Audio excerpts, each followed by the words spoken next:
Bonjour à tous et bienvenue sur la première chaîne d'actualité quotidienne qui parle de NFT et de jeux blockchain. J'espère que vous allez bien. Aujourd'hui, entre autres choses, on parlera des toutes dernières mises à jour qui concernent le Giga Airdrop de la sixième plus grosse blockchain en termes de TVL, de Total Value Lock, donc d'argent en fait sur le projet. On parle bien sûr de Blast qui est juste ici, 1,4 milliard de TVL. Ils ont fait des grosses modifs très importantes, donc forcément aussi on en parle.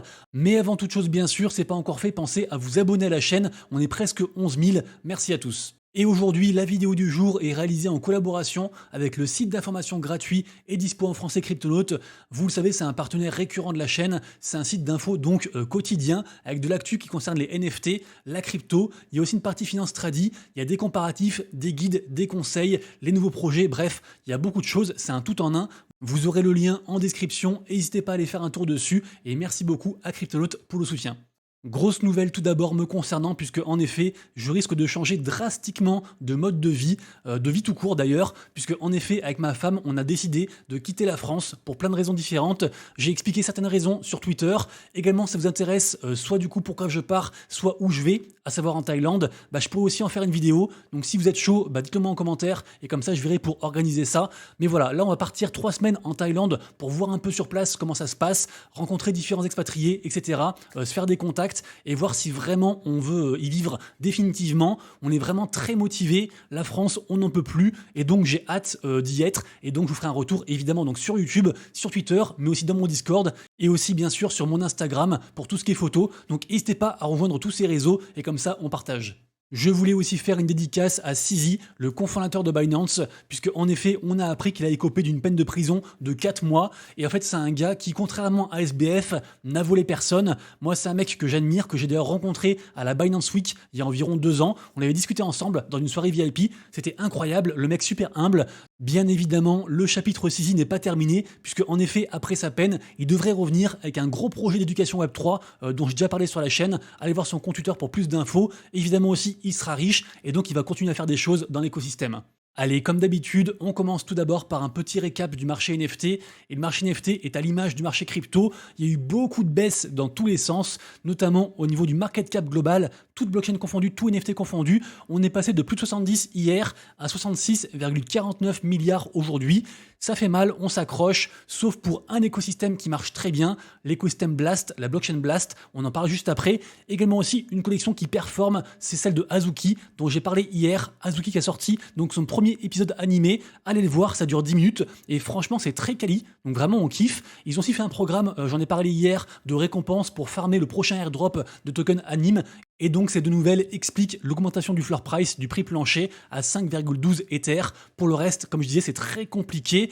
Tout de même, les collections à surveiller, le top 3 des NFT qui ont fait le plus de volume depuis hier sont en 1 Dokyo sur Avalanche. Tout simplement parce que Dokyo, c'est une des rares et des plus safe collections NFT images de profil sur Avalanche et qu'en plus de ça, on s'en sert, elle est éligible pour farmer la 6e saison du airdrop de la marketplace Hyperspace. Ensuite, en 2e position, on a Azuki, j'en ai parlé, et en 3e position, on a CryptoPunks, et c'est pas parce qu'il y a eu beaucoup de ventes, c'est juste que justement, en fait, il y a tellement peu de volume, et que cette collection NFT, qui, je vous le rappelle, est la première collection NFT en termes de market cap, et donc cette collection, avec un floor price à 36 Ether, est tellement chère que dès qu'il y a un peu de vente, forcément ça monte vite, vu qu'il n'y a pas de volume, il passe en tête, c'est logique. Pour finir, sachez également que la meilleure vente de NFT depuis hier, c'est un NFT Boogle sur Solana, le numéro 22, qui a été vendu à 183 000 $.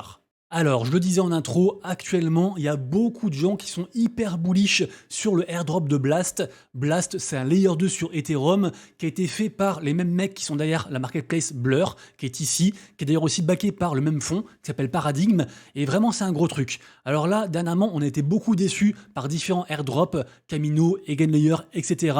Blast, vraiment, il y a beaucoup d'espoir, et c'est peut-être aussi ce qui pourrait carrément ramener la lumière sur les NFT au général. D'ailleurs, tous les NFT sont dans le rouge, à part quelques rares exceptions, sauf côté Blockchain Blast.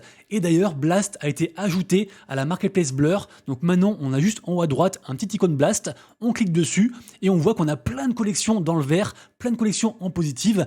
Et ça s'explique notamment grâce à une nouvelle qui a été annoncée par Blur, c'est que en effet, Blur se lance donc sur Blast et en plus de ça, ceux qui tradent des NFT, ceux qui font de l'achat-revente, ceux qui listent des NFT, qui font des offres, etc., bref, qui sont actifs, ils vont se partager 2 millions de Blast Gold. Les Blast Gold, c'est ce qui va rapporter le plus de airdrop parce que c'est le truc le plus rare. Il y a deux choses pour avoir du airdrop sur Blast. D'une part, il y a les points. On voit sur ce compte que j'ai 466 points, j'en gagne 2,32 par heure et ces points sont obtenus de deux façons. La première, c'est juste déposer de l'argent sur le protocole après avoir bridgé et aussi utiliser les différents protocoles qui naviguent autour. Il y en a un bon paquet et d'ailleurs aussi, ces différents protocoles en fait se sont vus allouer une quantité de gold points qui est donc différente pour tous les protocoles. On voit par exemple ici que Juice Finance, ils ont reçu 1,1 million de gold points à distribuer, Truster 1,7, etc. On voit aussi après à droite la colonne des points. Donc c'est vraiment deux choses différentes et c'est ces deux trucs qui vont donner le airdrop à la fin. Et justement, on le voit, les plus gros protocoles ont eu 1 million, 1,5 million grand max en termes de gold, et après c'est beaucoup moins. Et là on a appris par Blur que donc 2 millions de points sera redistribué à ceux qui font de l'achat-revente. Donc forcément les gens, ils sont comme des fous, ils font de l'achat-revente dans tous les sens, dans le but de farmer un maximum de points. Il y a aussi pas tant de collections NFT que ça. C'est pour ça que certaines collections NFT, comme par exemple Blastopians, est partie de genre 0,13 Ether à plus de 0,4 Ether et qu'elle est aussi très volatile. Également aussi, les gens traitent beaucoup sur Plutocats et sur Pactrect qui était encore à 0,17. Mais par exemple, sur Pactrect, attention, ça ne marche plus puisque en effet, elle fait partie des collections NFT. Il y en a beaucoup sur Blast qui permettent un remboursement au bout d'un mois par rapport au prix du mint. Par exemple, pour Pactrect, les gens ont payé en gros 0,17 Ether pour le minter et au bout de 28 jours, ils peuvent se faire rembourser. Et donc, il y a eu beaucoup d'abus dans les premiers temps dès que c'est sorti. Je rappelle que l'annonce est sortie hier soir à 21h30 et donc maintenant, c'est plus possible. En effet, les collections qui sont du coup remboursables ont les points enlevés du coup par rapport à cette histoire de points, de gold points, etc. Donc, avant de vous jeter dans le feu de l'action comme un canard sans tête, vérifiez bien les collections si elles sont éligibles ou non, et vérifiez aussi que la collection est legit, parce qu'il y a beaucoup de gens mal intentionnés qui ont créé des collections NFT pour justement essayer d'escroquer les gens qui vont faire des offres pour avoir des points. Donc par exemple ici, on a une collection NFT, en gros le gars il s'est airdroppé toute la collection, il en a listé certains, les gens ont fait des offres pour farmer les points, et il a dumpé à la gueule, il a vendu en fait ces NFT à la gueule des gens qui faisaient des offres, d'autant que là on parle d'offres à 0,01, et vous l'avez vu, sur le protocole Blast, il y a une possibilité de multiplier ces points. On voit qu'ici, moi, j'ai un x4, et justement, il y a une nouvelle façon de rajouter encore un x2, c'est justement en fait de faire des offres de au moins 0,01 Ether, et donc c'est aussi pour ça qu'il y a eu beaucoup d'activités sur les petites collections, parce que les gens du coup se mettaient à mettre des petites offres sur les petites collections. Donc voilà, faites attention à vous, évidemment aussi, faites impérativement tous ces multiplicateurs. Je le rappelle, il faut juste genre déposer $1 sur deux protocoles de Blast en spot et en perpétuel. Ça prend 5 minutes à tout casser et c'est forcément pas négligeable d'avoir un x4 voire un x6 aussi avec l'histoire des bides, des enchères que moi j'ai pas encore faites. Bref, j'espère que toutes ces infos vous servent. Vraiment, ne fadez pas, n'ignorez pas le airdrop de Blast. Je pense qu'il sera énorme. Il y en a pour tous les goûts, DeFi, Play to Earn, NFT. Il y a des trucs de partout. Checkez bien tout ça. Il y a encore le temps de le faire, notamment aussi côté NFT vu que c'est tout récent. Et bonne chance à tous. Info suivante, vous connaissez tous MetaMask, vous l'utilisez quasiment tous, c'est le wallet de référence. Pourtant, c'est pas celui qui est le plus sécuritaire. Les gens en général préfèrent grandement Rabby Wallet, tout simplement parce que Rabby Wallet a une fonction qui va traduire la transaction que vous voulez faire et donc en français entre guillemets, vous saurez ce que vous allez accorder comme autorisation. Donc vraiment, c'est une vraie plus-value. Mais pour ceux qui restent sur MetaMask, comme c'est aussi mon cas, j'ai différents wallets, il est fortement recommandé d'ajouter une extension qui va faire comme Rabby Wallet mais avec MetaMask. Et donc c'est une fenêtre qui va s'ouvrir pour vous traduire la transaction et vous dire ce que vous allez signer. Est-ce que vous êtes en train de transférer tous vos assets et à ce moment-là c'est très dangereux, ou alors vous signez une simple signature pour dire que vous êtes propriétaire de ce wallet, et bah grâce à Pocket Universe vous le saurez, c'est entièrement gratuit, y compris d'ailleurs une assurance de 20 000 $ qui vous couvre en cas en fait d'utilisation de Pocket Universe, de validation d'une transaction, et en fait c'est autre chose qui se passe, bah ils vous remboursent et c'est gratuit, je le répète, donc vraiment trop cool. Et là en fait Pocket Universe introduit un nouveau système, un système de référal pour gagner des points, et ces points donc peut-être accorderont un airdrop. Pour l'instant c'est encore un peu flou. Moi ce que je vous conseille c'est évidemment au moins d'installer Pocket Universe. Perso ça fait au moins 1 an que j'utilise et j'ai pas de soucis grâce à cette extension. Et évidemment si vous voulez prendre mon lien et participer aussi à cette quête de points pour un éventuel airdrop, faites-vous plaisir. Du côté des jeux blockchain ensuite, ça y est, c'est lancé, enfin, il n'y a pas de bug pour le moment le jeu Fantasy Top qui sera peut-être le leader sur la blockchain Blast. Décidément, on en reparle. Donc c'est lancé, ça a été lancé il y a 43 minutes au moment où je tourne la vidéo, il est 16h45.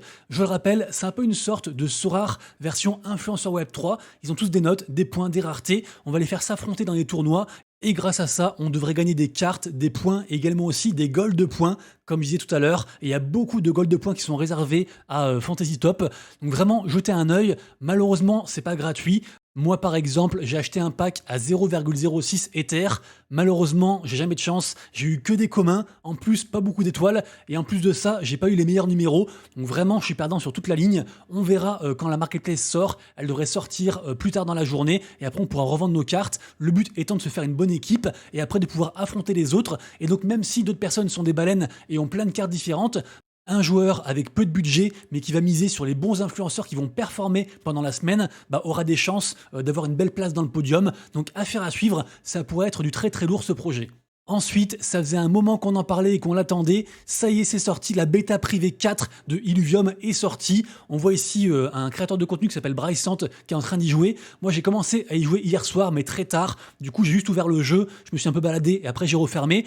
Ici, en tout cas, Brycent nous livre un peu ses premières impressions. Donc, il semblerait qu'ils aient ajouté un tutoriel. Donc, franchement, c'est cool. Le jeu est plus smooth, c'est plus agréable, il y a moins de bugs. Également aussi, on voit aussi pareil, les espèces de Pokémon, les Illuviales qui bougent autour de nous. Donc, le jeu est plus vivant. Le jeu est globalement aussi plus joli. Et le système de capture est grandement amélioré et s'approche d'un système comme on a vu sur Palworld par exemple. Par contre, le jeu est quand même encore vachement vide quand même au global. Il y a encore un peu de lag, un peu de bug. Donc bon, ça reste une nouvelle belle étape. Je rappelle aussi qu'avec la nouvelle sortie de cette bêta privée 4, il y a aussi la grosse campagne de Play to Airdrop avec 25 millions de dollars à se partager. Alors je dis ça, mais vu que la crypto a beaucoup baissé, je pense qu'on est plus proche des 20 millions que des 25 millions. Bref, renseignez-vous sur Illuvium. Normalement, ils vont encore redonner des places pour pouvoir y jouer régulièrement. Donc suivez les réseaux, surveillez bien tout ça. Pour moi, c'est vraiment un projet très prometteur. Et petite digression, sachez aussi que Stephen, le précurseur des Move to Earn, a fait un petit partenariat avec Illuvium pour faire des sneakers, des chaussures à l'effigie en fait du logo de Illuvium. Donc si vraiment vous êtes un fan absolu, renseignez-vous. Il y aura un mint le 2 mai, donc demain par rapport à tout ça. Info suivante, on a un projet Play to Earn qui est en train de bien monter actuellement. C'est le projet Pirate Nation, qui est une sorte de RPG pixelisé avec différentes quêtes à faire. Bref, les images du jeu, c'est pas que ça, c'est pas juste ce truc-là, c'est un peu en mode Lego. En tout cas, ça marche tellement bien que le floor price de la collection NFT principale s'est vu propulsé à plus de 1 Ether avec une grosse augmentation dernièrement. Pourquoi ? Notamment en fait grâce à un partenariat avec Horizon Labs. Et Horizon Labs, c'est ceux qui sont derrière, entre autres, plein de tokens, comme par exemple le Apecoin. Donc évidemment, on annonce un token pour Pirate Nation. En tout cas, c'est ce que tout le monde comprend. Et donc, c'est un projet vraiment à surveiller et qui, je le répète, marche bien, même au niveau gameplay, contrairement à ce qu'on pourrait penser quand on voit les images. Ensuite, on a des nouvelles quêtes à faire sur la plateforme Earn Alliance. Earn Alliance, c'est un peu une sorte de plateforme qui veut regrouper tous les jeux. C'est un peu comme, j'allais dire, le passeport Immutable X, ou alors des projets comme Elixir, qui vont proposer différentes challenges, différentes missions par rapport à plein de jeux. C'est entièrement gratuit, et grâce à ça, à la fin, on se partage beaucoup de tokens, en l'occurrence 1 million de tokens Ally à gagner. Donc pourquoi pas tester du coup ce projet. En général, c'est pas trop long. On passe ensuite à Animoca Brands, je vous le rappelle, c'est un fonds d'investissement hongkongais auquel je crois beaucoup. D'ailleurs, j'avais aussi hésité à m'expatrier à Hong Kong notamment, mais c'est très cher et peut-être que pour le boulot ça aurait été incroyable avec Animoca Brands. Bref, parenthèse mise à part, Animoca Brands veut lancer une sorte de métaverse à la fois pour le gaming et pour l'éducation qui s'appelle Opal BTC, qui sera alimenté par un token, le token Blyph. Du coup, grosse raid pour tout expliquer. Sachez qu'ils ont déjà fait une collection NFT sur Ordinal, sur Bitcoin, qu'ils ont airdroppé en fait aux gens qui étaient actifs sur Ordinal pour les driver vers leur écosystème et que cette collection marche très bien. C'est d'ailleurs, je crois, la seule collection qui marche vraiment aujourd'hui. C'est Blyphstone avec un floor price à 0,017 Bitcoin. Et je rappelle aussi que ce projet est lié étroitement au projet qui s'appelle Life Beyond, qui est un jeu, qui est un MMORPG. D'ailleurs, on voit les images juste en dessous, là, sous le tweet. Donc, n'hésitez pas à aller voir un peu comment ça se passe. Ils ont refait d'ailleurs aussi un Early Access actuellement, donc on peut jouer au jeu Pour la petite histoire sur ce jeu, ça fait très longtemps qu'il le développe. En fait, le jeu a été développé par un studio qui s'appelle Darwise. Depuis, il a été racheté. Mais en fait, moi, avant qu'il soit racheté, il y a 3 ans, quand j'ai démissionné de la police nationale, je me suis lancé sur Twitch, à fond dans le Web3, et sur le jeu Axie Infinity. Et en fait, j'avais pu avoir un partenariat avec Live Beyond pour être bêta-testeur sur le jeu. Donc vraiment, ça fait très longtemps que je le suis. Évidemment aussi, je suis holder des NFT principaux, qui sont maintenant ceux-ci, les Founder Watch. Évidemment aussi, c'est relié à cette collection NFT sur Bitcoin sur Ordinal, qui s'appelle Sparks et qui est vraiment très élitiste. Il y a seulement 111 NFT, ça coûte très cher. Mais bon, tout ça pour dire que l'écosystème que veut construire Animoca Brands, cette espèce de métaverse gaming et aussi éducation avec ces 3 collections-ci, c'est un truc que moi j'attends personnellement grandement. J'attends aussi bien sûr donc ce token Blyph avec impatience et donc je pense que c'est un projet à suivre en général. Et on terminera la vidéo avec le projet Castile. Rappelez-vous, j'en ai parlé longuement il y a environ 3-4 mois dans une grosse vidéo airdrop. J'en ai parlé depuis et j'en ai reparlé je crois avant-hier. Le mint a eu lieu, c'était un free mint, rappelez-vous, et ce free mint a atteint un floor price, d'ailleurs c'est le prix actuel, de 2,27 Ether. Incroyable, et donc bravo à ceux qui ont réussi à en choper un.